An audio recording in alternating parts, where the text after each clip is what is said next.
Hi it's Friday. ரொம்ப ரிலாக்ஸ்டான மார்னிங்காக இருக்குன்னு பார்க்குறீங்களா?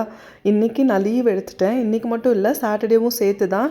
Because I really wanted a very good rest. So சூப்பராக 3 days நல்லா சில் பண்ணிவிட்டு ரிலாக்ஸ் பண்ணிவிட்டு அதுக்கப்புறமா ரொட்டீன் லைஃப்குள்ளே போகலாம் அப்படின்ற மாதிரி. மார்னிங் 5க்கே இந்த பையன் எழுந்திரிச்சிட்டான். என் ஹஸ்பண்ட் பாட்டி கூட்டிகிட்டு போயிட்டு வந்துட்டு அவர் தூங்கிட்டாரு. நான் அவன் கூட கொஞ்சம் நேரம் டைம் ஸ்பெண்ட் பண்ணிவிட்டு செகண்ட் ரவுண்ட் தூங்கி ஒரு 10 மணி போல் தான் எழுந்திரிச்சேன். இன்னைக்கு ஹோம் குக்டு ஃபுட் தான். ஆல்ரெடி லேட் ஆனதுனால மார்னிங்க்கு இந்த ஃப்ரூட் மட்டும் நான் பிரேக்ஃபாஸ்ட்டாக எடுத்துக்கிட்டேன்.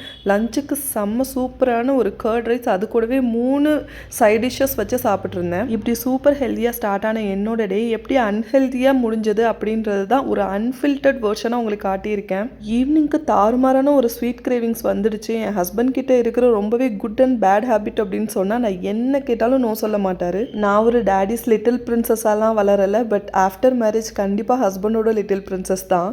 ஸோ வயிறு முட்டை தேவையில்லாத வேண்டாத விஷயங்கள் எல்லாமே சாப்பிட்டுட்டு நைட்டு ரொம்பவே கில்ட்டோடு படுத்து தூங்கின நாள் அது.